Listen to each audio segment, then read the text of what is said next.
Muy bien, pues muy buenas tardes a todas, a todos y presentes en este que es ya el noveno sesión del seminario Visiones Imaginarias y Representaciones Culturales. Esta tarde tenemos al doctor Adam Selem, que además es investigador aquí del Centro Peninsular de la UNAM. El doctor, voy a leer una pequeña semblanza de su trayectoria para luego dar pie a su presentación.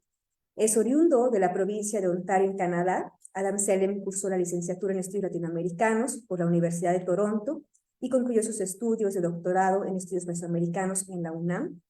Desde 2004 es investigador en el CEPSIS UNAM, aquí en Mérida, y miembro del Sistema Nacional de Investigadores Nivel 2. Es autor de varios libros y artículos sobre el coleccionismo arqueológico y es asesor académico del Museo Real de Ontario, Canadá.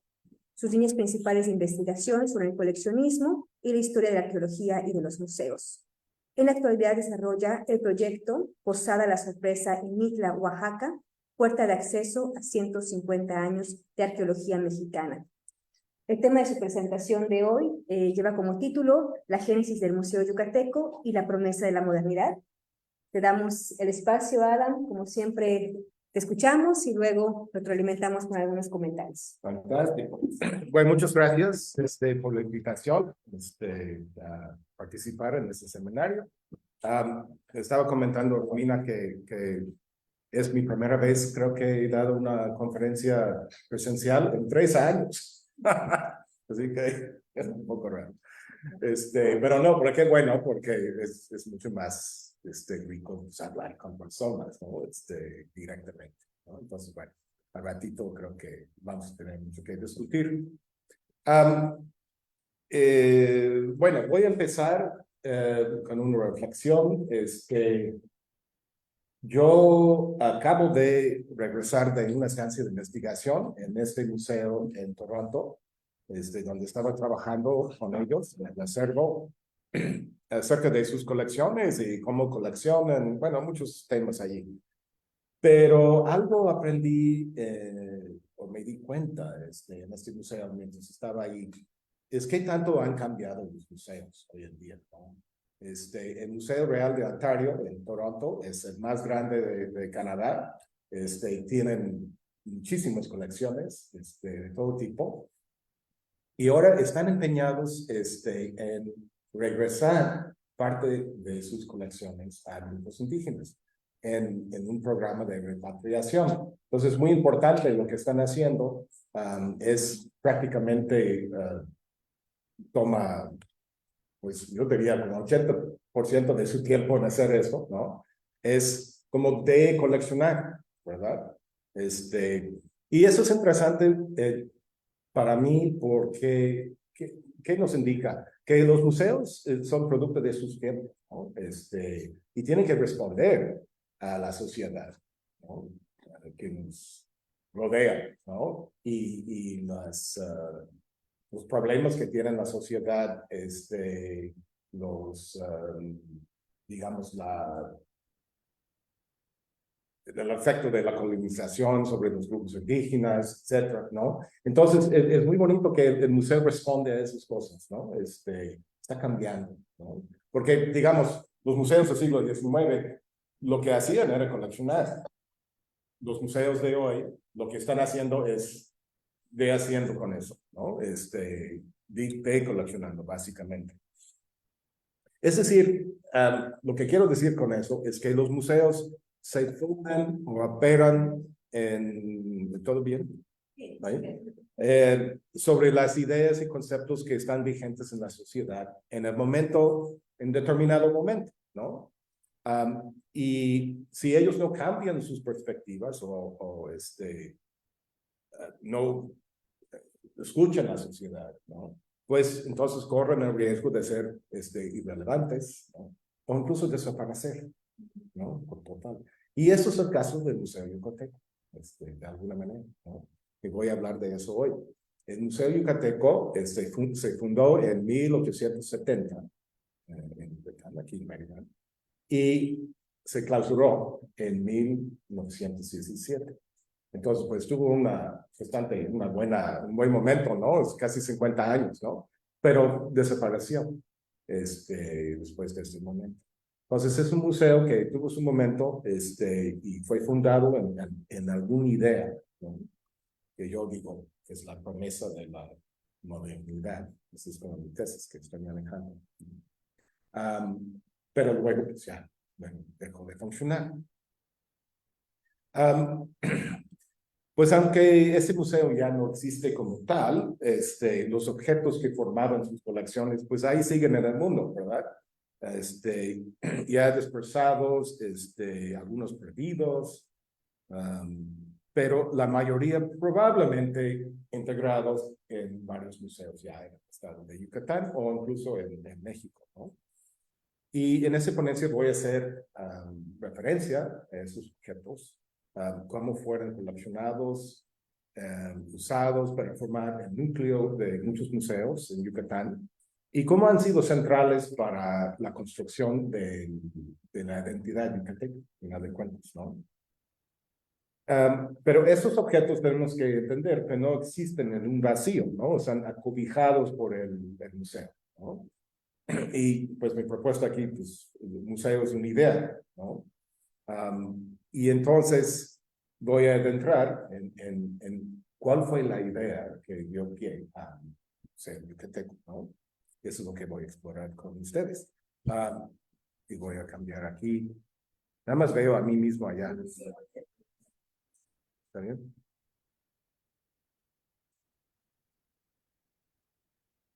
Sí. Ok. Bueno, esa es la primera. Y vamos a ver.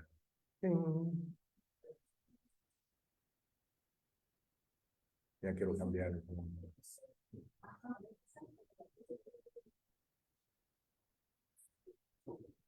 Me parece que no.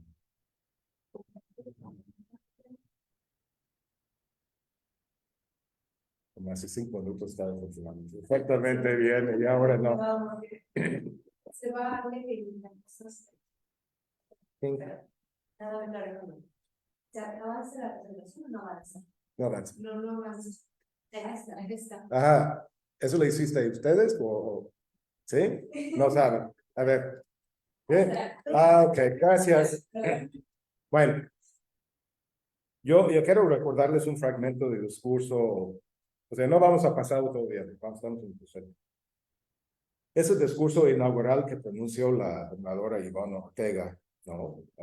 En 2012, inaugurando el Gran Museo de Cultura Maya, ¿no? No sé si estaban allí. Pues lo han inaugurado varias veces ese museo, porque es lo que hacen los políticos, ¿no? Pero quiero ver ese discurso porque es más interesante. Empieza un poco cantinflesco. Dice, hoy es tiempo de terminar muy bien lo que empezamos bien. Bueno, ¿qué quiere decir? Un espacio cultural, moderno y de vanguardia, en cuyo interior se guardarán, exhibirán algunos de los más grandes tesoros de esta tierra. Ok. Bueno, o sea, lo que me interesa aquí son los dos conceptos, ¿no? Moderno y de vanguardia. No sé qué quiere decir con eso, ¿no? Bueno, ella no hace mención al museo, pero dice espacio cultural, pero lo que creo que está haciendo referencia es el edificio, ¿no? Que está detrás de ella, ¿no? Eso es lo que es moderno y de vanguardia, por supuesto, ¿no? Hasta que, o sea, tienen un IMAX, ¿no? Y tienen iPads en las salas, entonces todo eso es moderno y de vanguardia, ¿no? Antes no sabía. Incluso estaba viendo esa foto hace poco y me di cuenta que al lado de ella hay un chacmol, ¿no? Y es, no es el original, es un papel, no sé qué. Pero voy a hablar de eso más adelante, que nada más lo hago referencia porque es muy interesante, se empieza ahí.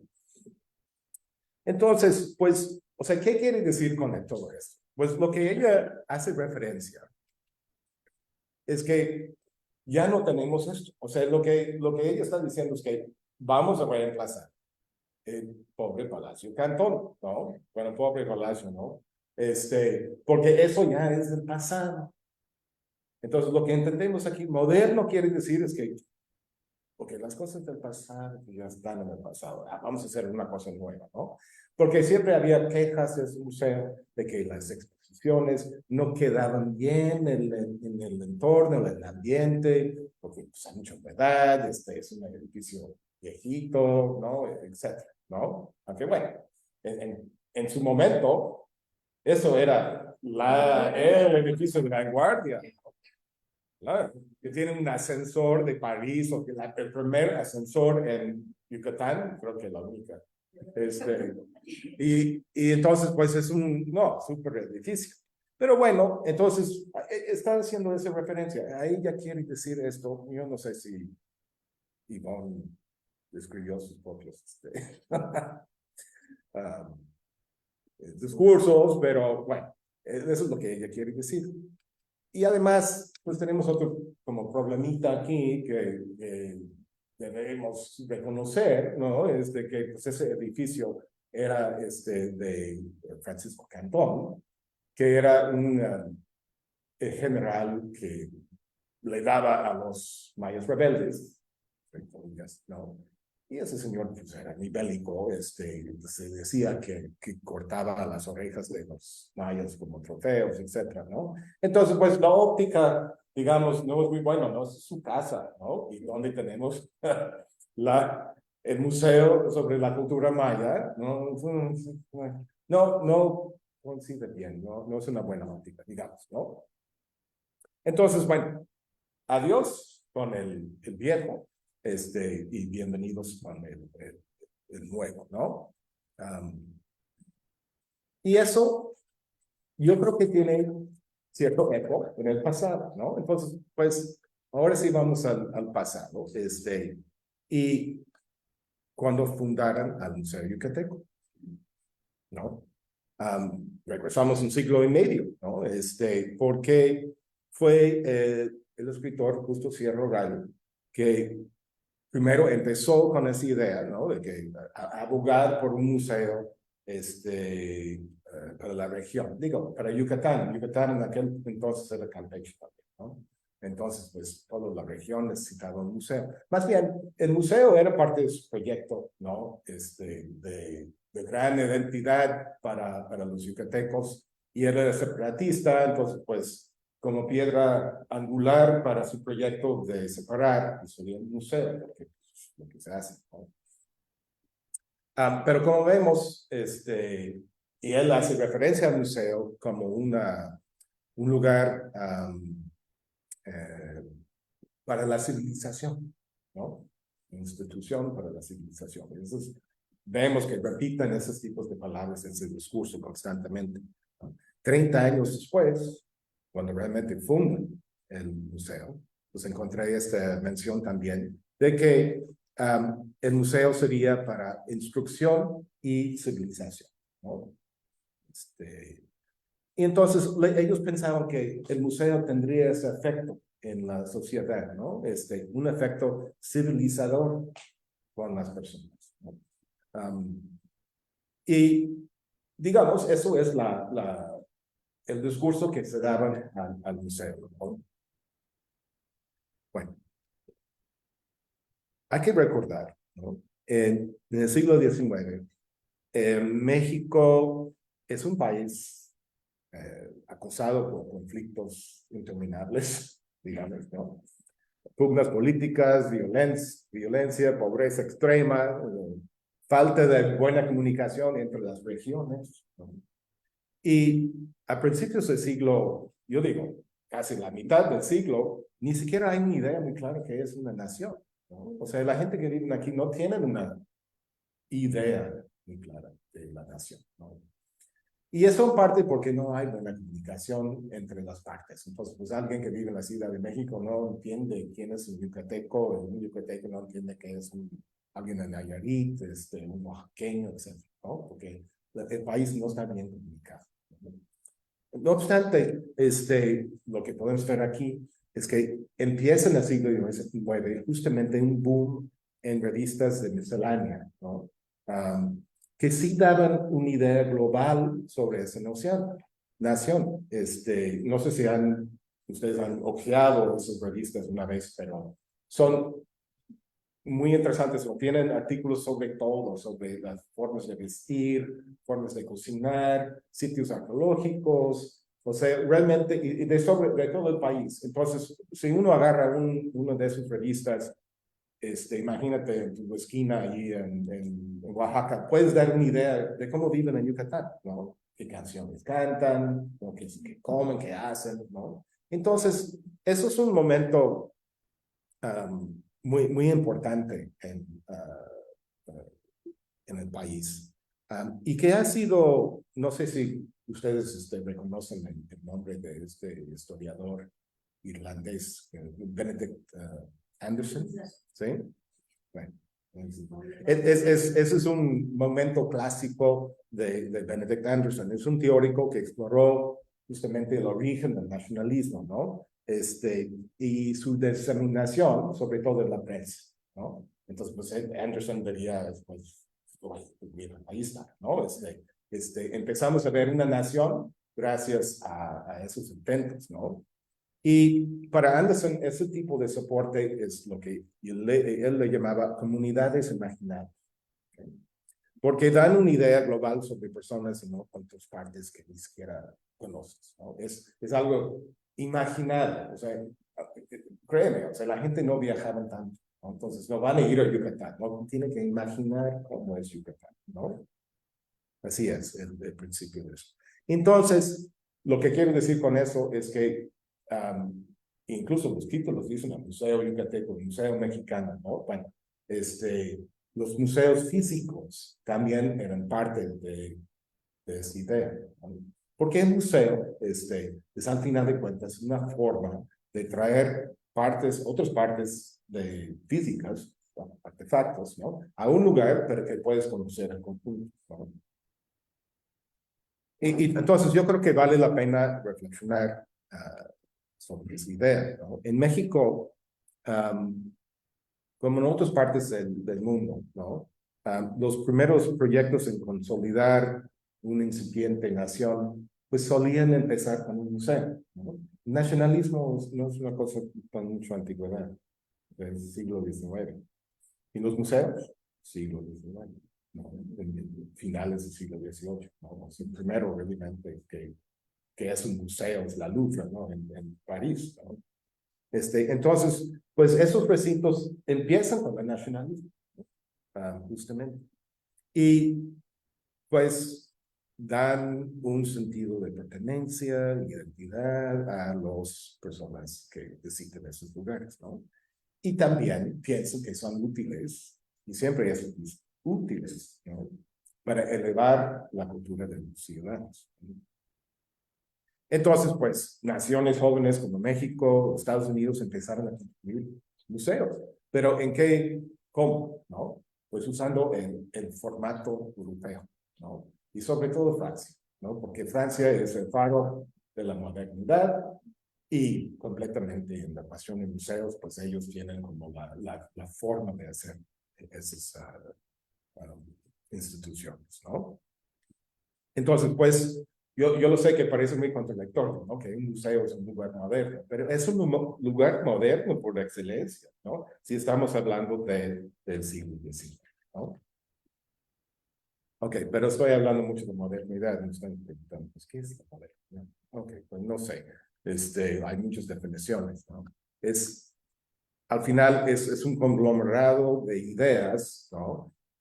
Formas de pensar, actuar, pero es un rechazo, ¿no? Es un rechazo al pasado, ¿no? Al final. Y eso puede, o sea, surgir de muchas formas, ¿no? Claro. En México, yo creo que es un rechazo mucho a la iglesia, ¿no? El dogma de la iglesia, ¿no? Por ejemplo, ¿no? No rechazo la fe, sino rechazo a la dogma, ¿no? Y bueno, para propósitos de mi argumento aquí, yo también diría que es una nueva forma de pensar y actuar. Y todo eso guiado por una creencia expresada en el discurso científico, ¿no? Y de que una realidad objetiva existe, y que podemos conocer y apreciar y compartir esta realidad a través de datos empíricos, objetos, artefactos, etc., ¿no? Y eso fue el inicio del positivismo, ¿no? De que se puede conocer el mundo a través de cosas físicas, reales, ¿no? Y justamente es lo que yo estudio, ¿no? O sea, el coleccionismo arqueológico que tiene su base en eso y todavía se hace, ¿no? O sea, no, los arqueólogos dicen que no hacen eso, pero sí hacen eso, al final de cuentas, coleccionan, ¿no? Muy bien. Bueno, entonces eso es como para sentar esta idea moderna, ¿no? ¿Y qué pasó conmigo? No sé qué pasó con eso. Yucatán, en Yucatán no, qué raro, ¿no? ¿Era otra foto? Es una fotografía, ¿sí? No, es que está bloqueado, no sé. Pero está bloqueado porque es tan terrible que nadie debe verlo. Es una pintura de la guerra de las castas, y hay un montón de personas muertas, sangre y cosas así. Entonces, tal vez el programa dijo, pues no vamos a ver, censuró automáticamente mi, ¿no? Bueno, lo que,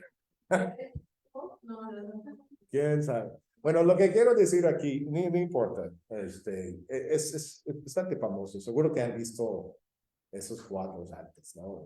Que son la guerra de castas y todos están muriendo. Es terrible, porque la guerra de castas era muy violento, ¿no? Y duró mucho tiempo. Justamente creo que es eso que viene de ahí. Exacto, lo tomé de ahí, gracias. Pero bueno, entonces, aquí estamos en Yucatán. Y Yucatán quieren fundar un museo, pero en pleno guerra de castas. O sea, normalmente se fundan museos en momentos de paz, ¿no? En tranquilidad, más o menos. Pero no, aquí no. Vamos a fundar un museo y estamos en guerra, ¿no? Y bueno, nada más los voy a remitir aquí a lo que en 1861 dice Pastor Esquivel y Navarrete, pues es un colaborador de sus revistas literarias de Mérida, y da una idea muy clara de por qué, ¿no? Él dice, 1000 rémoras se han puesto a la marcha de nuestra civilización y al progreso de las letras, pero siguen avanzando a paso de cargo. Y a pesar de los horrores de la guerra de castas que ha asolado a nuestra patria, las musas cantan dulcemente en medio del ronco estampido del cañón, del crujir de las bayonetas, del incendio de nuestros campos, de los alaridos aterradores, del salvaje y de los lamentos de sus víctimas. Bueno, un poco dramático, pero la parte que me interesa es, habla de las musas cantando dulcemente. ¿A qué se refiere? Bueno, las musas son del museo, ¿no? Las musas del museo, las musas de nuestros trabajos literarios, porque todo de las artes, digamos, ¿no? Y entonces están avanzando en las cuestiones de las artes. Y sobre todo en el museo, porque es justamente en ese momento que empiezan a hablar de que sí van a tener el museo en Mérida. Pero esa parte es muy interesante, entonces, porque lo que está diciendo él es que nuestro museo o nuestras organizaciones literarias y instituciones culturales van a ser como un tipo de baluarte contra esta barbarie, ¿no? Que nos amenaza. O sea, están bajo la amenaza, ¿no? Porque Yucatán, partes de la península no se pueden ir, porque pues, hay tanta violencia, ¿no? Y entonces, pues es muy raro, ¿no? Que uno piensa que no, lo que nos va a salvar es la cultura, ¿no? Contra la barrera. Los romanos también pensaban eso hasta que fue Roma saqueada, ¿no? Pero esa es la actitud, ¿no? Que nos salva la civilización, que no es un museo, y revistas, es un poco inocente pensarlo así, pero pues ellos pensaban, sí. Bueno, con esa idea, voy a saltar un poco a hablar de las colecciones del Museo de Yucatán. Porque en esas colecciones hay un eco de esta idea. ¿Okay? Eso lo voy a decir ahorita mismo. Pues voy a explicar esta foto, que es, perdón, muy mala calidad. Tengo la foto del otro lado del museo, o sea, del otro parte, que tiene muy buena calidad, pero esa no, desafortunadamente. El museo fue en un cuarto, creo que 2 cuartos, pero abajo instalado en la Wadi, lo que es actualmente la Wadi sobre el 60, ¿no? Ex Colegio de San Pedro, ¿no? Y justamente en la parte, ustedes van a ir allá en la biblioteca, pues ahí está, en esta parte de la biblioteca que está enfrente de León Contreras, ahí, ¿no? Y todavía pueden ver los escudos que están en la pared, etc. Pero lo que pueden ver aquí, quiero que se fijen en este mueble, que tienen el triángulo y los cristales, ¿no? Y se ve como hay una sombra, ¿no? Que va por este lado. Pues ahí estaba la entrada, ¿ok? Había una entrada allí, ya está clausurado, ya no entraba. Pero ahí entrabas al museo, justamente frente de León Contreras. Y entonces, lo primero que encontramos en el museo fue este hermoso mueble de triángulo con cristales, ¿no? Y fueron los primeros objetos que uno va a ver en el museo. Y tenemos, o sea, es lo maravilloso del museo, que toda la documentación tenemos. Aquí está mi libro. Está muy bien conservado, e incluso los inventarios. Entonces, entramos allá y justamente en el inventario dice el primer objeto que vamos a ver en el museo, ¿no? Porque cuando hicieron el inventario, lógicamente lo hicieron así, ¿no? Así en orden que de estos objetos. Y aquí es el primer objeto. Está dentro de esta cosa de cristal. Y es, no lo puedo ver, creo que lo da acá. 2 fragmentos de pan, momificados, obviamente, que sirvió de alimento a los franceses durante el último periodo del sitio de París, donados por el señor Rodolfo G. Canton. Pan, o sea, entramos en el pan, ok.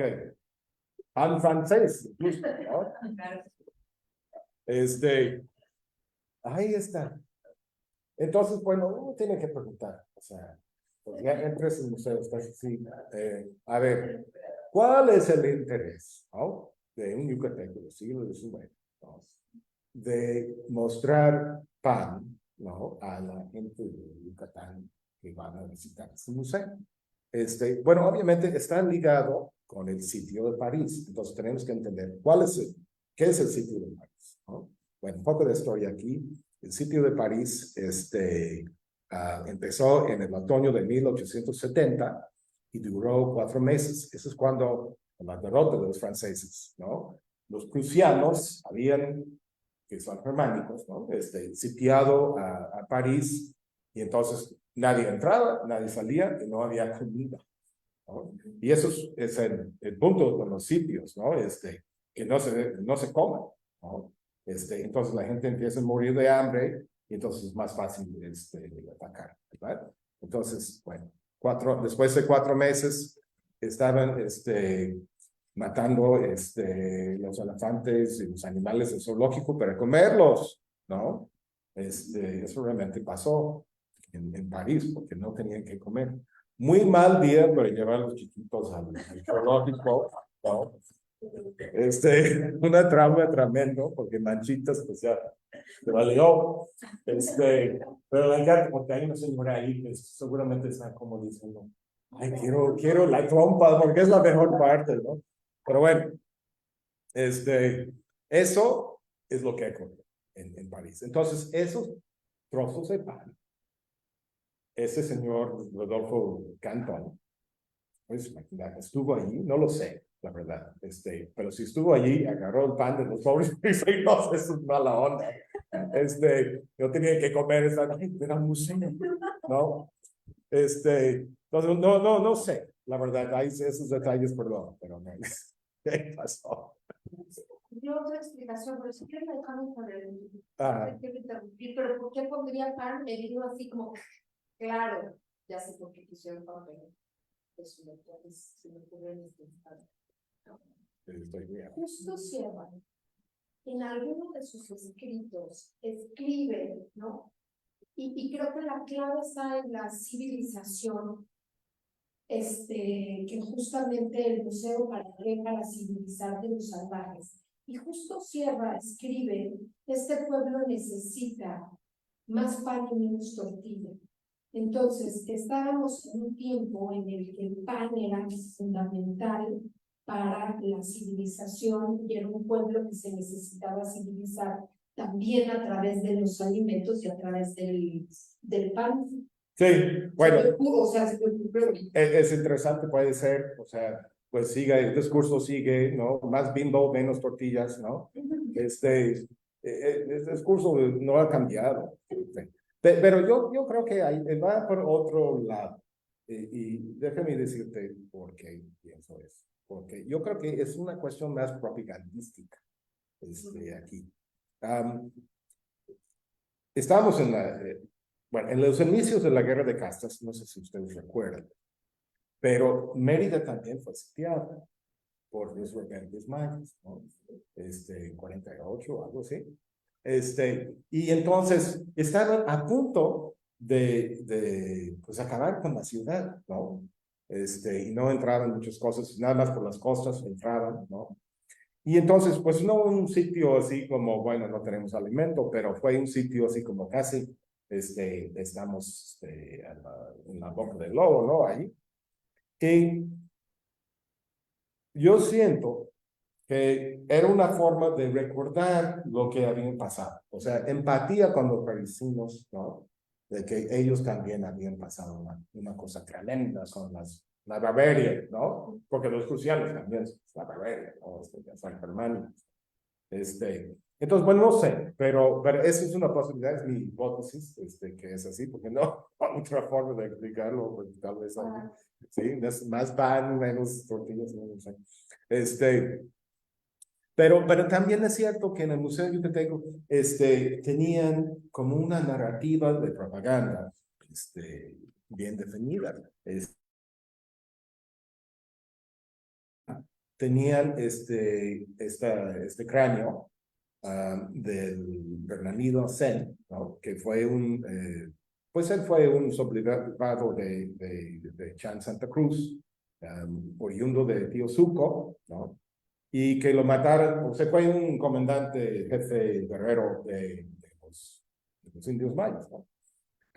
Y fue asesinado en 1875, en una emboscada en un rancho de Chuchuc. Y entonces agarraron su cráneo como trofeo y lo pusieron, no sé. O sea, eso es como, ugh, ¿no? Pero, y no solamente su cráneo, otras cosas, sus pertenencias, ¿sí? Y todavía esa cosa existe, está de regreso en Tío Suco, imagínate, repatriado a Tío Suco, porque creo que fue muy difícil como explicar la presencia de esa cosa aquí en Mérida. Pero obviamente eso es una especie de propaganda, ¿no? Para el museo y para la gente que visita el museo. Porque mira, ya estamos ganando esta guerra, ¿no? Aquí está la cabeza del caudillo ese. Entonces, bueno, el museo tenía ese fin, ¿no? Los mensajes, o sea, el pan no está ahí nada más. Hay un mensaje detrás allá. Para entender exactamente el mensaje tenemos que regresar al tiempo, está difícil, ¿no? Pero ese mensaje está bien claro. Es que, ¿no? Mayos muertos, ya, pum, ¿no? Su cabeza, ¿verdad? Bueno, voy a hacer otro salto aquí, a hablar un poco ya, porque el museo tenía muchas cosas en su colección, ¿no? Y hay un antecedente muy fuerte para sus colecciones, que es en el Museo de los Padres Camacho de Campeche, ¿no? La ciudad de Campeche. Y justo Sierra O'Reilly siempre quería que la colección de esos dos curas españoles, eran hermanos y curas españoles, que coleccionaban un montón de cosas. que su colección fuera a ser un museo en Campeche, ¿no? Que sería como el museo de Yucatán, de todo, ¿no? Pero eso no ocurrió, porque fue dispersado, etc. Pero lo interesante de la colección es que, nada más, yo sé que es mucho texto ahí, no quiero me aburrir, pero que viene dividido, ¿no? En cuestiones de objetos históricos, objetos arqueológicos y muestras naturales. Entonces, eso es la idea de una colección de un museo en aquel entonces, ¿no? Es un museo universal, ¿no? En tanto puede ser universal, ¿no? Y recuerda que el Museo Nacional de México también era así. Tenían cuestiones históricos, no era de arqueología, ¿no? Ellos tenían cosas de todos lados, e incluso un jardín botánico en el Museo Nacional de la Ciudad de México, ¿no? Y entonces, la idea de un museo es un museo universal, no solamente enfocado sobre arqueología, etc., ¿no? Como hoy en día, casi todos los museos de México que conocemos separan las cosas, ¿no? Es un museo histórico, un museo arqueológico, exacto. Sí, ¿no? Entonces, lo que están pensando aquí es más una cuestión universal. Bueno, lástima, lo que pasó con la colección Camacho es que y el proyecto, pues ya sabemos, de Riley, de Sierra Riley, no funcionó. Tampoco el museo, porque se dispersó toda la colección, piezas fueron a Francia. Yo encontré esa pieza en Francia, por ejemplo, tiene una notita en la vasija, que es el señor Leandro Camacho, que escribió, ay, encontré esta pieza de unos cuates que me lo regalaron, no sé qué día, en tal fecha. O sea, muy bonito, ¿no? La forma que registraron las piezas. Pero entonces, pero eso es justo lo que ocurrió, ¿no? Se dispersó, parte se fue al Museo Nacional, no sabemos realmente dónde están las piezas. O sea, algunas puedes encontrar en colecciones en la ropa y etcétera, pero es muy difícil saber, ¿no?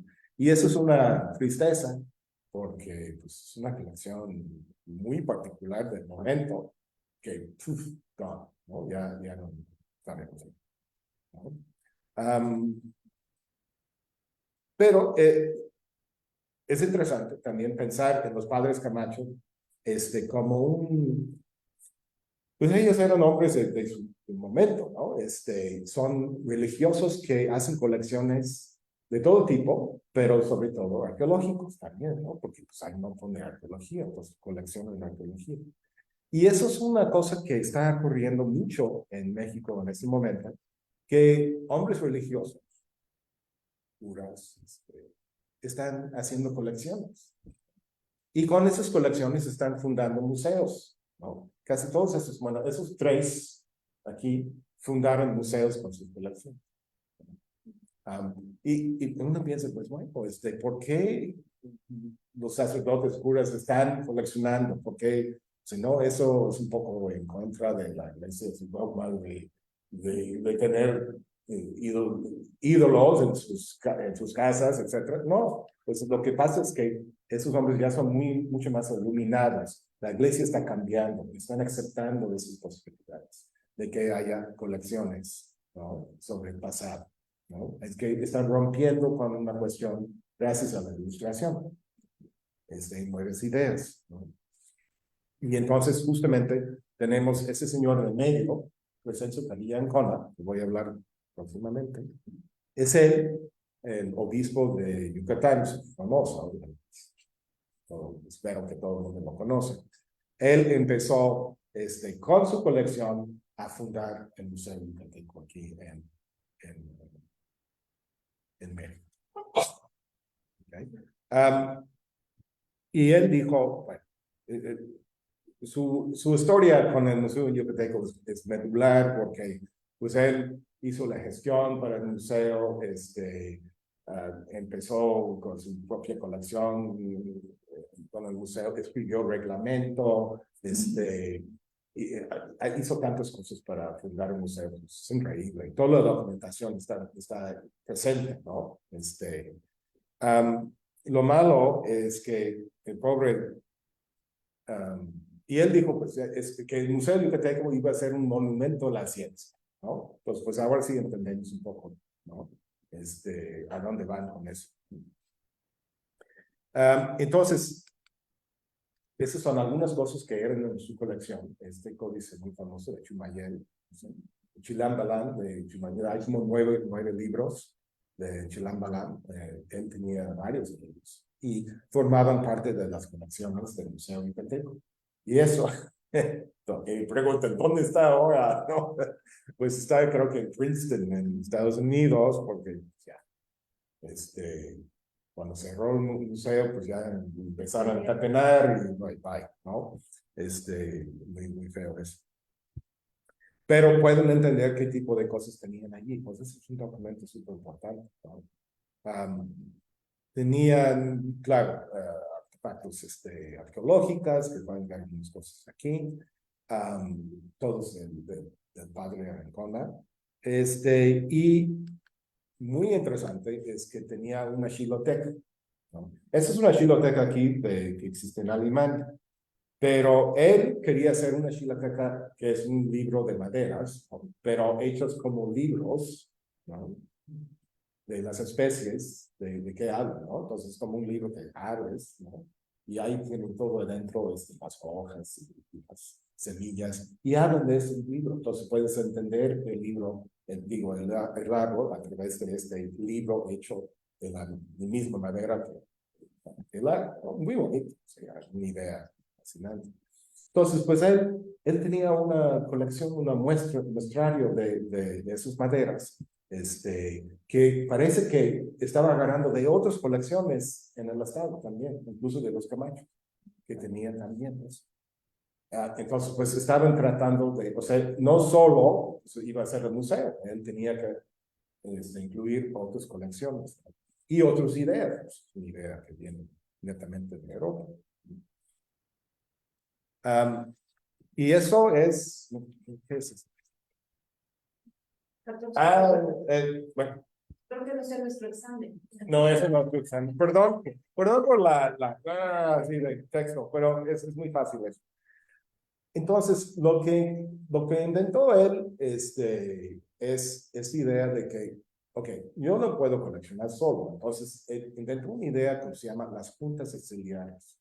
Entonces, mandó este cuestionario, súper largo, a todas las cabeceras de Yucatán, pidiéndoles que respondan a sus preguntas, ¿no? Pues, ¿qué hay? ¿No? ¿Qué hay ahí en tu lugar, ¿no? En tu partido, ¿no? Y yo en principio pensé que pues, se ignoraba por completo el pobre padre, ¿no? Con esas preguntas, ¿no? Pero luego encontré las respuestas en otro archivo y son sumamente interesantes. Algunos respondieron así como, wow, o sea, lo que encontraron, ¿no? Porque pues, era el padre del lugar y era un poco más instruido, entonces pues empezó a hacer investigaciones y hay como listas de maderas y plantas medicinales y cuestiones lingüísticas, son increíbles, aunque pues esa es otra ponencia que puedo dar, porque el cura de Aconque respondió. Y otros, pues, así como, por ejemplo, nada más respondieron a la pregunta de si hay cenotes de aguadas. Entonces respondieron, pues sí, hay esos aguadas por aquí, por acá, y hay agua por aquí, porque ese es lo importante para ellos, ¿no? Porque son, ¿cómo se llama? Asentados, ¿no? Entonces, pues, no les importa mucho a la cuestión arqueológica, a las cuestiones históricas. Lo importante es el agua, ¿no? Y entonces, pues eso, respondieron.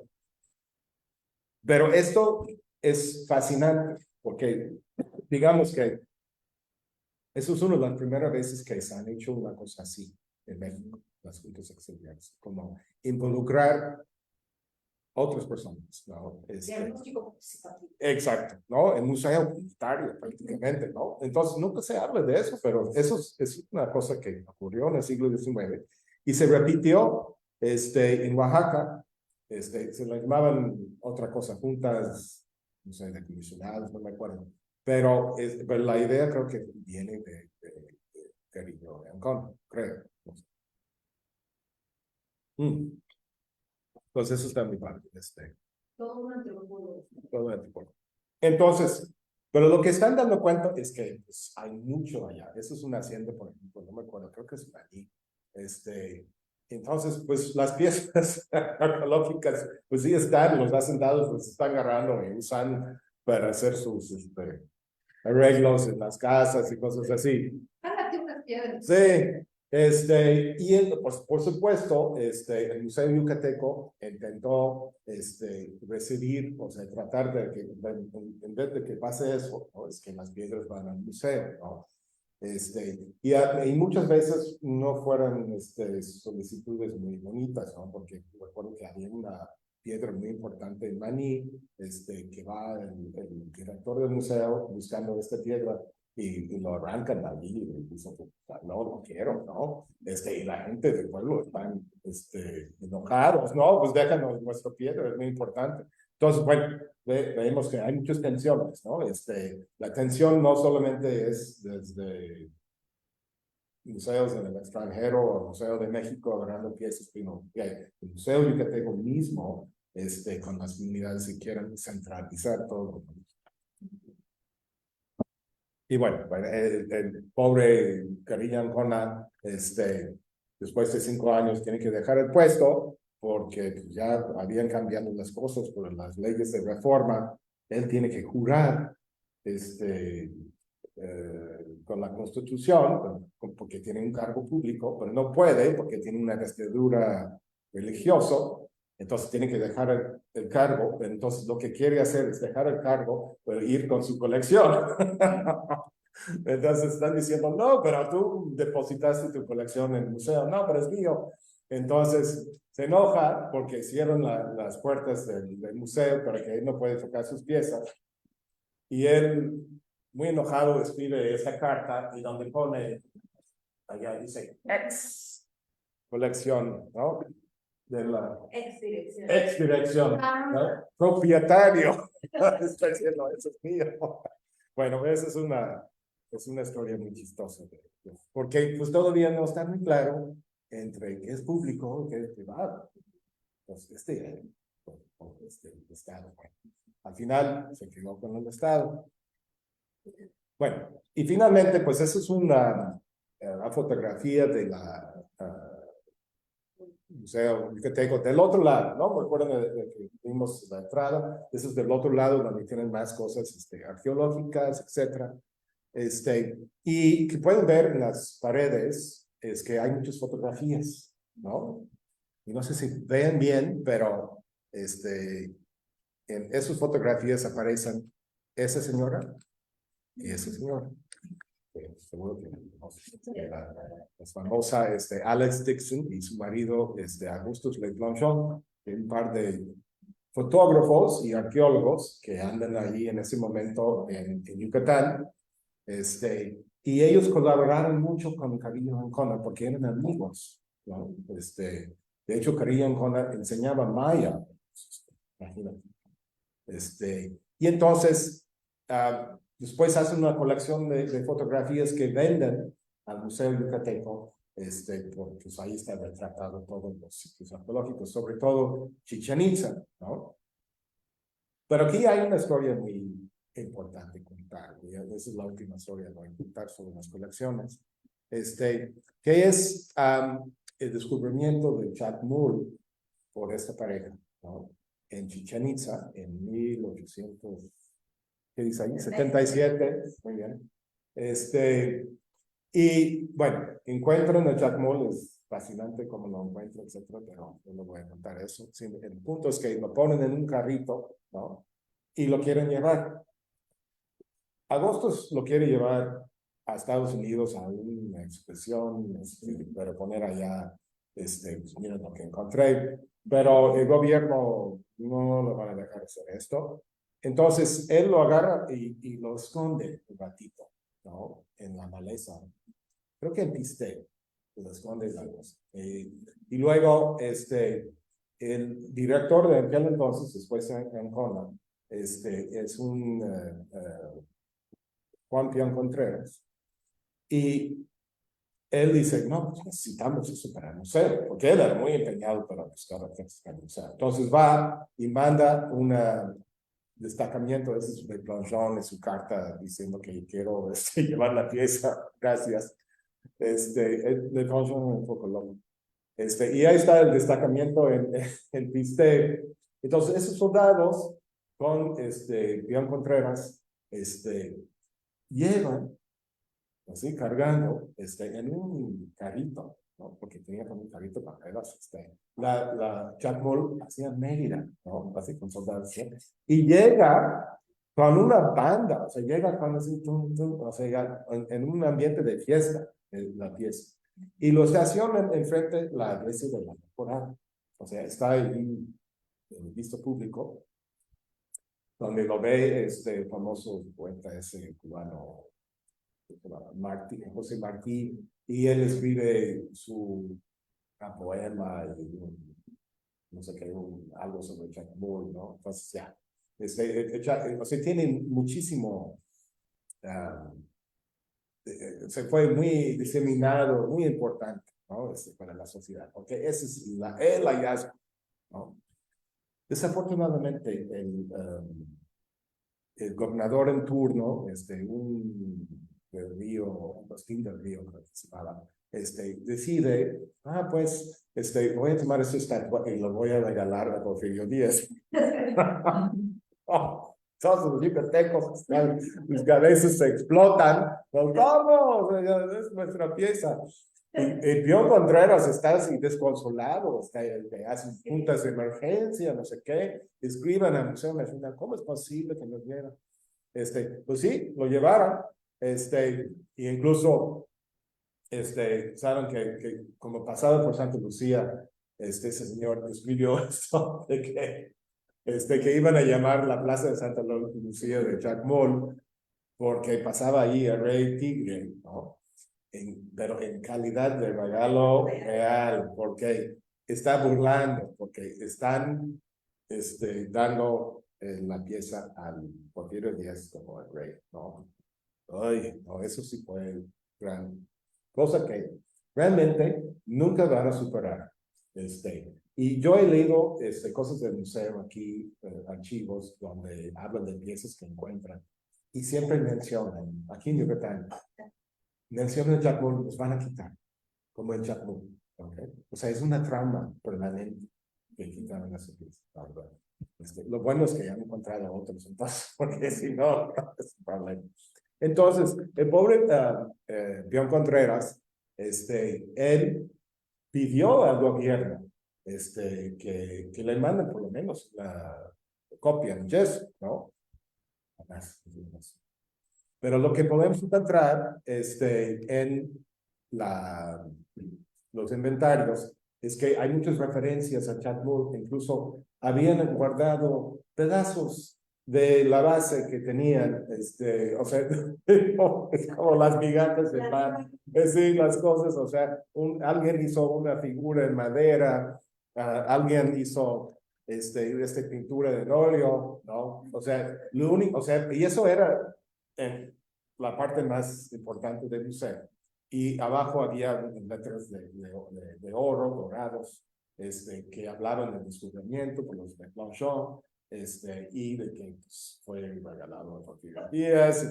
Entonces, una trauma quedó asentado en ese pobre museo por el Chacmol. Y bueno, no más para mencionar que Pion Contreras, él estuvo en el cargo bastante tiempo en el museo, pero él como perdió un poco la noción de la realidad y se fue a Cozumel. En ese momento se casó con una princesa maya, y se juntó con ese señor en una cuestión mesiánica, ¿no? Y cuando regresó, porque era de Castellina, ¿no? Su hermano es el José, ¿no? El famoso poeta. Le encarcelaron. por haber hecho eso. Imagínate, o sea, no puedes casarte con una maya en la guerra de castas, ¿no? Y ese señor, pero además él tenía como problemas de lepra, no sé, de sus manos, ¿no? O sea, estaba literalmente cayéndose en pedazos. Y en esa cosa que escribe, menciona que tan importante es para él, ¿no? Para ir como Pedro el pescador en su visión mesiánica, y con eso tenía que dejar la dirección del museo. Y perdiendo gente así, la verdad, empezaron a decaer bastante las cosas en el museo. Hasta el punto, y ese es lo último que tengo que compartir, que en 1924 creo que es, dice allí, 25 hay un informe donde empiezan a hablar de, había un pequeño museo ahí, es casi como una necrología, ¿no? Y pues tuvo que cerrar y luego fuimos a escoger las cosas para el nuevo museo, ¿no? Entonces, el Museo Yucateco realmente quedó obliterado, ¿no? Desde 1917 hasta el nuevo, hasta 1925, cuando hicieron el Museo Regional, ¿no? Y las colecciones, muchas cosas, o sea, esas fotografías de Le Plongeon, que hoy en día deben valer un fortuna. La Chiloteca, lo llevaron a la colección. ¿Sí? Es, vale, ¿no? Chilamaba, unas fotografías de daguerrotipo muy bonitas. ¿Quién sabe? ¿No? Entonces, lo que queda del museo realmente son las piedras grandes, tal vez algunas cosas fuera de México, pero sí. Se lo comieron. Se lo come. No, entonces de repente reconozco cosas que habían allí. Hay algunas cosas en el Museo de la Ciudad, pero ese museo fue desvirtuado completamente, y la promesa de la modernidad, murió, creo que con ello. Entonces, es lo que tengo. Gracias.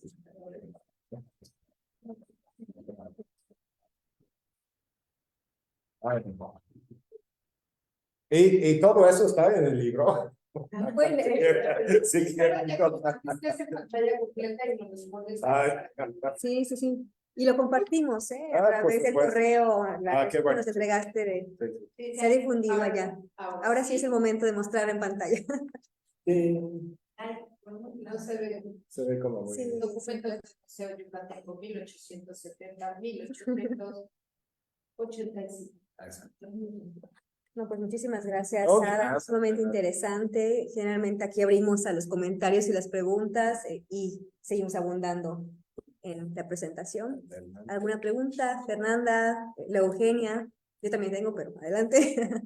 Es que a mí me parece importante, ya hemos discutido este tema, pero voy a tratar de no repetir cosas que he dicho antes, pero me parece muy interesante para este seminario, ¿no? Cómo es que un objeto se significa de tal forma que se vuelve, entonces ahora sí que una representación cultural, ¿no? ¿Para quién es la cosa, no?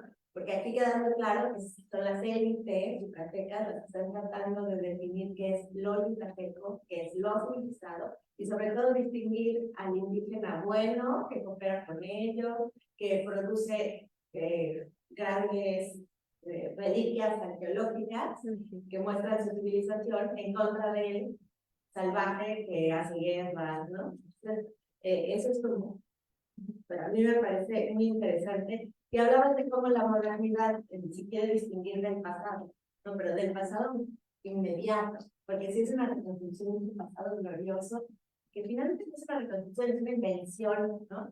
De qué es lo que queremos recordar y qué es lo que no. Eso me parece súper interesante. Pero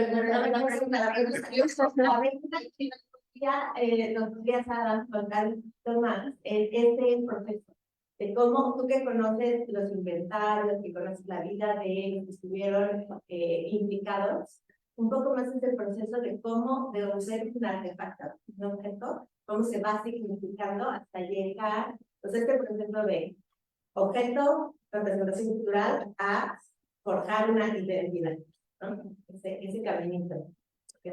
Y pues como depende del objeto, ¿no? Pero hay algo que no he dicho que es importante decir, porque es la noción de qué representan esa arqueología, por ejemplo, ¿no? La idea realmente en el siglo XIX, en parte del siglo XX, incluso, de los yucatecos, ¿no? Es que las personas que construyeron y fabricaron las ruinas de Yucatán, pues no eran los mayas que viven aquí, no eran los descendientes de eso, ¿no? Estos eran otras personas, ¿no? Los toltecas, que llegaron aquí a levantar grandes edificios, y luego se fueron. Incluso usaron a la gente de aquí como esclavos. Entonces, esa fue la idea, ¿no? Y entonces, veían a los mayas que, ¿saben? Obviamente estaban como sujetos, ¿no? A trabajar en las haciendas, etcétera, y sus casas, pues realmente como gente sin historia, ¿no? ¿No? Sin cultura, historia, etcétera, ¿no? Entonces, pues, tenemos que darle su historia. Pero desvincularlo incluso de esa historia, pues es lo más terrible, ¿no? E incluso podemos ver ese proceso hoy en día, ¿no? De que pues, hay grupos mayas que realmente no creen que sus antepasados eran los que hicieron las pirámides, etcétera, ¿no? Eran otros, ¿no? Entonces funcionó, ¿no? Hacer esa desvinculación. Entonces, a mí se me hace muy interesante esta noción de que pueden significar todos esos objetos, pero otra narrativa completamente diferente de lo que realmente es, ¿no? A servicio de la política del momento, ¿no? Que es dominar, ¿no? Justificado por el positivismo, la ciencia, ¿no? Exacto. Y incluso, entonces fue muy complicado cuando gente como Stevens llegan aquí y empiezan a escribir y decir que no, los descendientes son ellos, obviamente, ¿no? O sea, No les gustó, no les gustó hacer. no les gustó para nada eso, ¿no? Pero es que es difícil porque Stevens es como parte de este discurso científico, hombre científico que llega, entonces, no, pero sí, no, o sea, estamos en desacuerdo, pero sí, señor, pues bien respetable todo eso, ¿no? Así fue. Entonces, yo creo que este juego es muy interesante. Y fíjate que hay cosas de eso todavía, ¿no? Sigue eso de la sociedad. No, tú sabes mejor que nadie, ¿no? Ana, pues yo realmente muchísimas gracias, disfruté muchísimo tu presentación. Me parece que nos haces reflexionar en muchas cosas, ¿no? Una, la importancia de los museos y cómo hay que ver qué idea hay detrás de cada museo, porque la puesta en marcha de cada uno de los museos tiene un objetivo, tiene un propósito y las piezas van a cubrir una función, ¿no? Entonces es interesante conocer el primer museo yucateco, sus objetivos, cómo fue formado, esta manera en que se rompe lo público con lo privado, o sea, dónde trazaban la parte de colección privada y lo que yo quiero mostrar con forma a ser parte del estado de Crescencio Carrillo y Ancona. Me parece como un momento fantástico para partir de esta reflexión que, como dices, continúa, ¿no? ¿Qué pasó con el museo después? Se deshace, pero se forma otro, que supongo que va a ser el que cantó, que luego se forma el otro, que es con el que, ¿no? O con el que empezabas tú la presentación del gran museo de la cultura maya con la modernidad y la vanguardia. Y yo me acuerdo cuando se estaba construyendo ese museo, estaban, muy poco tiempo antes se había inaugurado el Museo de Catepao, y el rollo que estaba en ese momento era se puede atraer, bueno, y sigue, ¿no? Y hay un montón de trabajos que hablan sobre ello, de cómo atraer el turismo a través de la cultura. Entonces, claro, era la vanguardia, la arquitectura de que era una ceiba, aquello, y entonces guardaba la cultura maya. Entonces, me parece que nos da pie como para reflexionar qué pasó ¿no? en el siglo XIX y cómo siguen habiendo museos y cómo van reconfigurándose los nuevos espacios. Entonces me parece muy rica presentación. Tengo algunas dudas como muy concretas que no me quedaron claras. A lo mejor me explicaste también, se me fue, pero cuando hablamos de la revista del Museo Yucateco, esa era de circulación local, ¿no? Sí, pero yo creo que lo conocían en México también, porque porque es una suscripción, entonces yo creo que había suscriptores en otras partes del país. Ok, y así como había esta revista del Museo Yucateco, había una de la revista del Museo Mexicano que también circulaba por Sí, acá. sí, Arturo ha hecho un gran trabajo sobre eso y menciona que, si no mal recuerdo, que sí había como... Sí, era una forma periodística del momento, ¿no? Que son publicaciones misceláneas que tenían finalidades nacionalistas, y el Museo Yucateco replica esto que ya sucedía a nivel nacional con el Museo Mexicano y otras. Sí, sí, había diseminación, o sea, no a grandes rasgos como hoy, pero sí había. Entonces, esa era una pregunta, la circulación. La otra, ¿no? ¿Dónde estaba el museo? Si nos dijiste el lugar, ¿no? Donde está el agua, ¿pero qué era? O sea, ¿por qué Crescencio Carrillo lo puso ahí? Y luego, ¿por qué creyó que era suyo y resultó que se quedó como museo? ¿Qué era ese espacio? Perdón, mi ignorancia, seguro muchos. ¿Antes? Sí, porque no era la agua. Sí. Sí, era ex colegio de San Pedro, pero luego, antes de eso, era la sociedad literaria, que llamaban. Entonces, bueno, sí estaba vinculado con eso, ¿no? Todo el espacio usado como una sociedad literaria. Yo, la verdad, no sé exactamente cómo destinaran estos cuartos al museo, pero tenía mucho que ver de que el acceso era a las 60 y como era, la gente visitaba el museo generalmente en ciertos horarios, sobre todo el fin de semana. Entonces fueron a escuchar música en el Zócalo, eso es lo que dicen. Y luego fueron al museo. Y los niños también, visitaban muchos niños. Entonces coordinaba todo eso con los niños, cuando tenían tiempo para visitar. Pues era una cuestión muy pública, pensaban, ¿no? Sí. Creo, bueno, te voy a meter nada más todo, porque yo leí ese libro, entonces también había una parte donde, o sea, una cosa es la idea que tienen y otra es cómo funciona, ¿no? Entonces, me acuerdo que llegó un momento en el que ya no tenemos quien abra, entonces tiene que ser por cita, y tiene que ser a tal día, y que nos avise. Sí, sí. También de repente, Adam nos habló de cómo se dispersa la colección después, cuando ya desaparece el museo, pero como él encontró todos los la lista de los elementos que conforman el museo, puedes ir viendo cómo de repente de un año al otro o de un director al otro desaparecen ciertas cosas. Sí, leyó.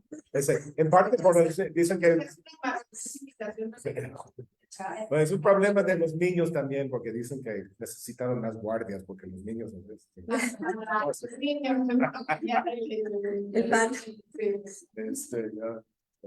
Y mi última pregunta, Xilateca, ¿qué es? O sea, hablabas como si todos supiéramos qué era yo. Perdón, yo estoy empapado con la Xiloteca. Sí. Xiloteca, o sea, es una biblioteca de maderas. Xilo es madera en griego. Entonces, una biblioteca de maderas, hay de muchas formas. Hay de una cosa muy, o sea, eso puede ser de madera, entonces tienes muchos tipos, ¿no? Y eso es tu biblioteca. Pero las antiguas xilotecas que vienen de Alemania, los hacían tal cual como libros. Entonces la espina era de la corteza, los podías abrir y adentro están los frutos, las hojas. O sea, maravilloso, ¿no? Y justamente sabemos que Carrillo Ancona quería hacer uno así. Entonces, él tenía conocimiento de las bibliotecas europeas, que eran muy elaboradas, ¿no?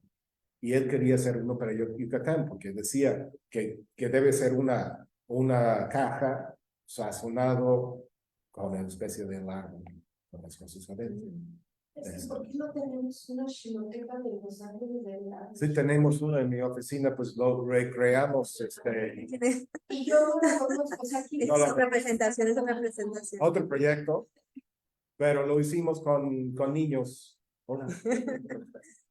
Hicimos talleres con niños. Sí, me está en el census, ¿no? Sí, ahí están los libros, ahí están. Nada más tiene 12 libros, pero están muy padres. Ah, sí.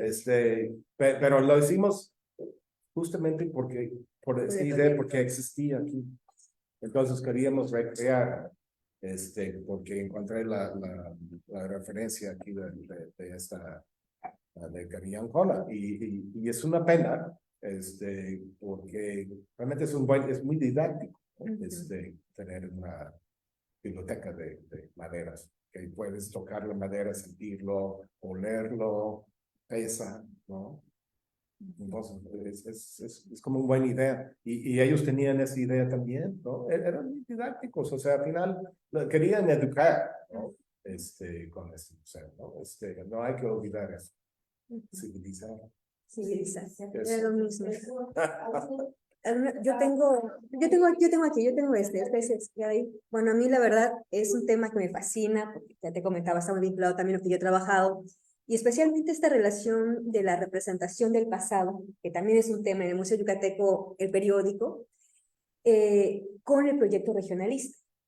Y lo que tú mencionabas en la introducción junto con Linet es pues transformaciones que tuvo el Museo Yucateco relacionado con las diferentes también cambios políticos, ¿no? Incluso mencionas cómo el Segundo Imperio fue un boom también, un impulso para el desarrollo del proyecto, que luego se fue desarrollando con Caribbeacona. Y aquí mi pregunta sería si en tu revisión de su origen, pero también finalmente su desaparición tan trágica, ¿no? Que se desmanteló por completo, está vinculada también con el fracaso del regionalismo yucateco.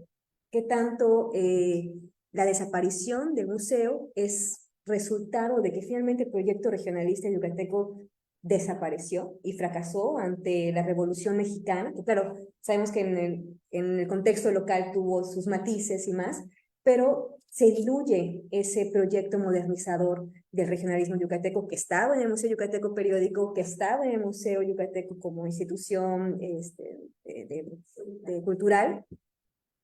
¿Qué tanto se podría leer así, ¿no? En esta revisión que tú haces de las transformaciones que tuvo el Museo Yucateco, sus vínculos con esos personajes, con esos viajeros, ¿no? Como el caso de Alice y de Augustus, y cambió la arqueología, cambiaron los viajes, cambiaron los intelectuales, ¿no? Esas figuras desaparecieron, como tú bien comentas, ¿no? Desaparecen las figuras, desaparece el museo.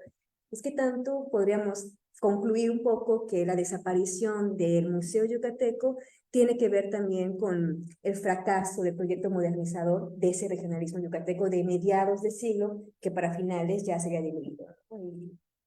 No sé, ahí. Ya, sí, tampoco. O sea, yo creo que tiene mucho que ver con lo que tú dices. Pues los personajes que apoyaron el museo ya no están, ¿no? Y ellos necesitaban, los Regil, los Cantón, los Peón, para, para mantenerlo a flote, ¿no? Y ya cuando no están, pues hay otros, ¿no? Con otros intereses. Y con esos intereses es muy difícil porque el museo cuesta, ¿no? Entonces, mantenerlo y tienes que seguir coleccionando y tienes que pagar sueldos. Entonces, Yucatán pasa por cuestiones difíciles económicamente, sabemos, ¿no? Sí.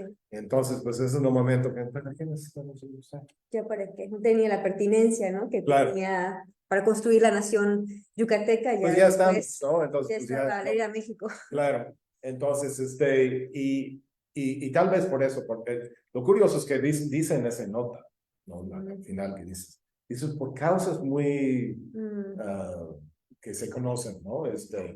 Pues bueno, diles cuáles son, porque yo no lo sé, no sé, porque me hubiera cantado. Pero son muy conocidas. Muy conocidas, pero no, a ver, odio eso, no historiador con leyes, ¿no? Dice, o sea, dime, ¿no?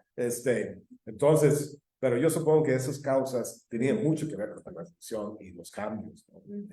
Justamente lo que tú dices, pues ya es otro proyecto, Ya es ¿no? otro. Y si no están esas personas, la agencia es muy importante, porque sabemos que el museo también tenía una junta, las juntas del museo, la junta, Comité el directivo. consejo del museo, ¿no? Y lees los nombres allí en esa junta, y pues sí son o sea, hasta de Vina, ¿no? O sea, toda la gente instruida de los Bion, de Contreras, ¿no? Y personas que también tienen colecciones, ¿no? Y que están compartiendo las piezas, etcétera. Entonces, bueno, si no existen, esas personas ya no están, interesados ya, entonces el proyecto muere, ¿no? Yo digo. Ahora soy la más promotora del libro, pero sí tienen que leerlo porque realmente hay cosas interesantísimas. Por ejemplo, o sea, ahorita que dentro de la junta hay muchas cartas, ¿no? Donde los directores, el director en turno está escribiendo justo a los de la junta, diciendo, oigan, ustedes se comprometieron, y no se han reunido, no han donado piezas, no han dado dinero, ¿no? Entonces, un poco deja entender la relación del museo con la sociedad. Y ahora que decías también de regionalismo, yo me acuerdo que uno de los objetos que rastreé, porque me llamó la atención, era una bandera mexicana que tenían, una bandera mexicana manchada, ¿no? Entonces, ¿En la colección? En la colección. Y que creo que venía de una intervención, ¿no? Pero, entonces, ¿cómo? Y en esto, a ver, Adam, tú que lo conoces mejor, yo porque solo como lectora, pero no sé si las listas de los objetos que tenían eran de los que tenían en la colección y no sé si todos estaban expuestos o si había, o sea, hay una forma de saber cuáles eran los que elegían exponer, porque eso sería muy interesante ver qué elegían exponer en cada momento. Yo creo que todos estaban, yo creo que no había bodega, no había espacio para bodega. Todo lo que tenían allí estaba ahí, ¿no? Y se ve montones de más cosas, ¿no? No era una gran colección, pero una importante colección. Sí, muy seleccionado, ¿no? Entonces todo lo que la gente aportaba, pues sí, ponían ahí, porque pues, sería terrible no hacerlo, ¿no? Sí, ¿verdad? Sí, pues hay que ponerlo. El pan. Sí, el pan. Y aquí una pregunta, ¿incluían algún tipo de descripción, narración, explicación, o eran las piezas simplemente Sí, no, pues sí, museografía? algunas cosas sí, bueno, museografía nada, pero algunas piezas tienen en los documentos cuando los donan hay una pequeña descripción a veces, porque es importante. En los inventarios a veces dicen un poco más, pero No es nunca. no, pero sí, seguramente que cuando entrabas allí la gente sabía mucho de las piezas, entonces la narrativa del director del museo era muy importante, ¿no? Sobre todo si era su colección personal. Imagínate, yo sí recuerdo eso viene de aquí, de verdad. Entonces, quería, bueno, era muy instruido, podría platicar horas sobre una pieza, seguramente, ¿no? Entonces, sí, ellos tenían este conocimiento. Como hoy vas a un museo y estás así, ya, no, si el iPad no funciona, no sabes nada. Entonces, pero en aquel entonces era mucho más eso podías platicar con alguien, ¿no? Entonces, pero eso no quedó muy plasmado desafortunadamente en la documentación. La documentación, como pues has leído, es que muy interesante, y realmente única, porque ni en el Museo Nacional tiene tanta documentación sobre las piezas, ¿no? Han desaparecido. Aquí todo está junto, eso es lo más interesante. Las cartas en donde se quejan y se queja, un director se queja del director, o sea, los directores se van Entre quejando, ellos. los directores Claro. de lo mal que lo hicieron, por qué lo hicieron mal. La verdad es muy interesante. Sí, y luego te das cuenta que tenían cosas, tenían toda una colección de pájaros disecados. ¿Dónde están? O sea, ¿qué pasó con todo eso? ¿No? Eso Ay, es esos mi, pinchos apestosos. Sí. Bueno, pero eso sí pasa, ¿eh? Porque aquí el clima es muy tremendo y nadie quiere tener colecciones contaminadas. Entonces yo creo que muchas cosas se terminaron en el basurero, Sí. Seguro. desafortunadamente. Bueno, Hay una pregunta, sí. Adelante, adelante. Entiendo que, o sea, la relación entre la parte natural, biológica, el museo y la parte cultural está junto con toda la influencia, ¿no? El coleccionismo, el artista, las influencias que se siempre. Pero con respecto a las maderas, que usan mucho, esto de, se tiene registro de qué maderas eran, ¿no? sí, Son de casualidad maderas que eran culturalmente importantes, o sea, con mucha relevancia, sí, o eran maderas que tenían, o sea, eran como que muy específicamente importantes como para, no sé, maderas preciosas, ¿no? Maderas de importación, ¿no?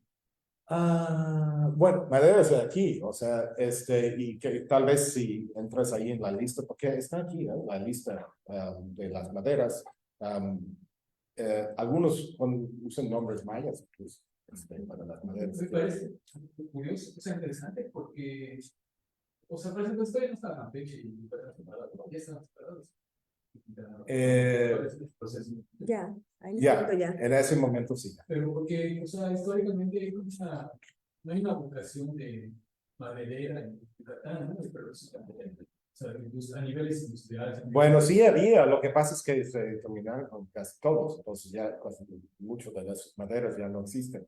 Entonces, nos tienen que ir más a Quintana Roo, las maderas preciosas, pero Yucatán tenía un montón de maderas. El problema es que veis el mapa de Yucatán ahora, es todo ganado, ¿no? Yucatán está, ¿no? Sí, lo está. Entonces, eso es lo triste, es que se acabó con gran parte de los bosques de Yucatán, justamente porque producían las maderas. Esta biblioteca no respondía como entonces como a intereses locales, control y acceso a esas maderas. Sí, sí, o sea, quieren explotar las maderas que hay, y por eso tienen, o sea, la idea es que o sea, no tienen una biblioteca para fines que nosotros podríamos tenerlo hoy en día, ¿no? Es como, bueno, ¿qué es explotable? ¿Qué producimos? ¿No? ¿Cómo reconozco un árbol que se debe explotar? ¿No? No porque cómo lo voy a conservar, no, eso no entraba mucho en su cabeza. Era parte como el paquete de cosas, ¿no? Que trataban de Sí, explicar cómo- pero también son científicos y naturalistas, entonces les importa poder identificar cosas, ¿no? Y lo más fascinante es que cuando Antoine escribe al cura de Canqué, él responde con toda una selección de árboles y para sus usos, incluyendo medicinales. Y es fascinante, o sea, ¿Qué versión está? Sí. Sí. salió del cuestionario nada más. Y es increíble. ¿Por qué cree que no hubo como chile y pega de estas maderas, ¿no? A nivel como científico local? Porque no había qué. Como este chile y pega, o sea, como que no hubo esta oportunidad, este interés de retomar este conocimiento específico de las maderas, ¿no? Porque hay como sesgo totalmente de estudios anatómicos de las maderas actualmente, ¿no? Entonces, en Yucatán, entonces no sé si eso tiene algo que ver con una, no sé si esté vinculado, ¿no? Puede ser como una cuestión de un área de conocimiento que quedó desaprendido o desinteresado por lo que vendría siendo la tradición después academicista de Yucatán. Sí, o sea, ya, no, o sea, y por eso yo traté de rescatar lo que era esta chiloteca, porque sí, es cierto que aquí en Yucatán ahora hay chilotecas, que son muy científicos, ¿no? Y tratamos de hacer uno más cultural, ¿no? O sea, las maderas no solamente sirven para hacer muebles o para plastificar, no sé qué. Las maderas tienen un montón de útiles, ¿no? Hasta muy sencillamente para sombra, ¿no? Un árbol sirve para sombra. O tiene una cuestión simbólica, ¿no? La ceiba, un montón. Entonces, yo creo que es importante, o sea, por eso intentamos hacer una biblioteca que va más allá de cuestiones netamente científicas, ¿no? Porque hay muchas bibliotecas que puedes ver, la UNAM tiene uno enorme, que, pues, que son los nombres ¿no? en latín, y todos están pues, cortados al mismo tamaño y los puedes clasificar. Eso está padre, ¿no? Pero va más allá también, ¿no? Porque creo que las bibliotecas en Europa son clasificaciones científicas, pero también son obras de arte.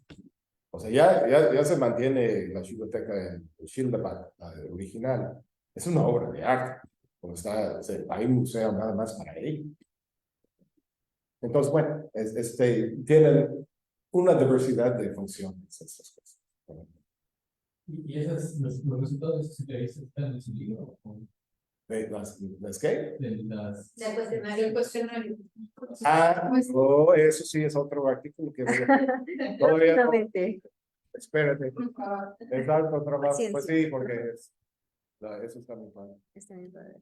Sí, Mire. justo siguiendo la pregunta de esa encuesta, me gustaría saber más o menos en qué inventario están, en qué archivo están. Las respuestas están en el archivo en Concal. Sí, en Concal sí, ahí están.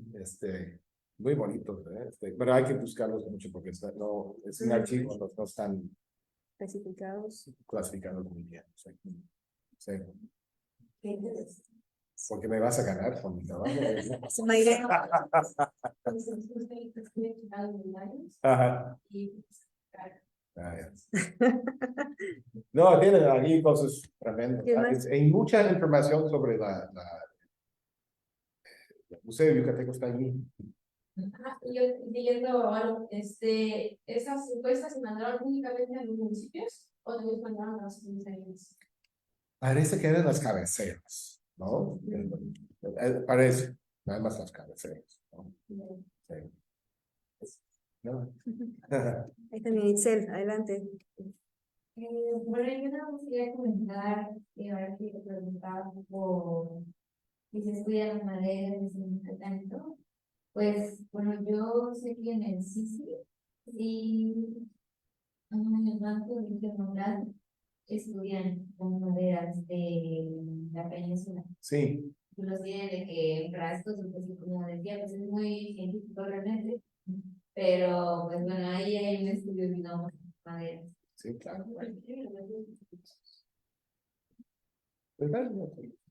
Todo un tema, todo un tema. Rodrigo. Llega al final. Bueno, yo no quería pero puede intentar.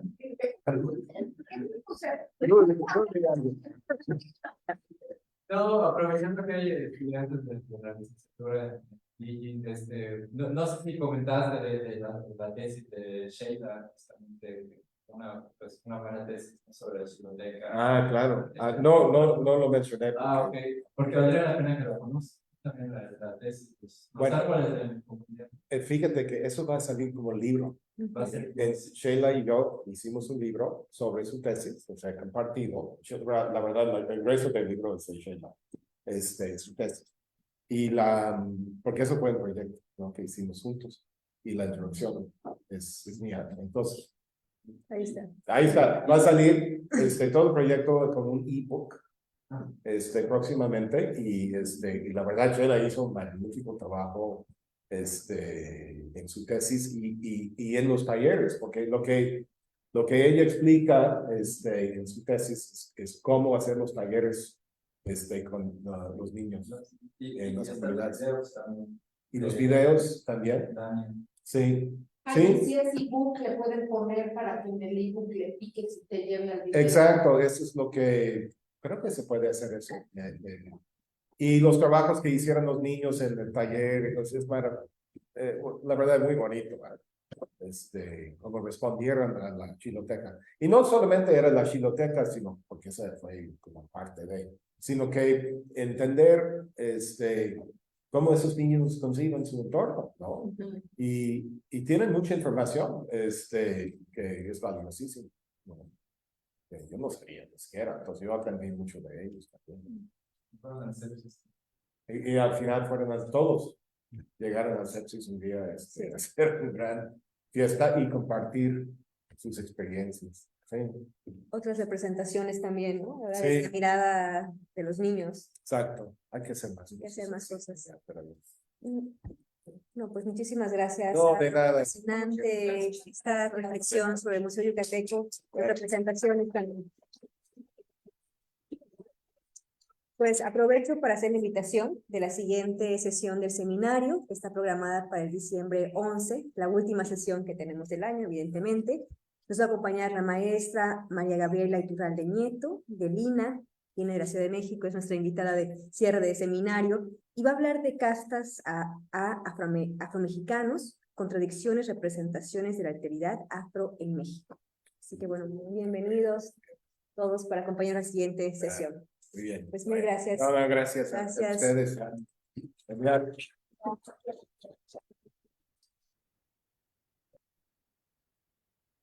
Ya tienes tema para la siguiente presentación, representaciones de los niños. Sí. ¿Qué pasó por el comité editorial del Sepsis, para el ebook? No me acuerdo, y estaba muy interesante.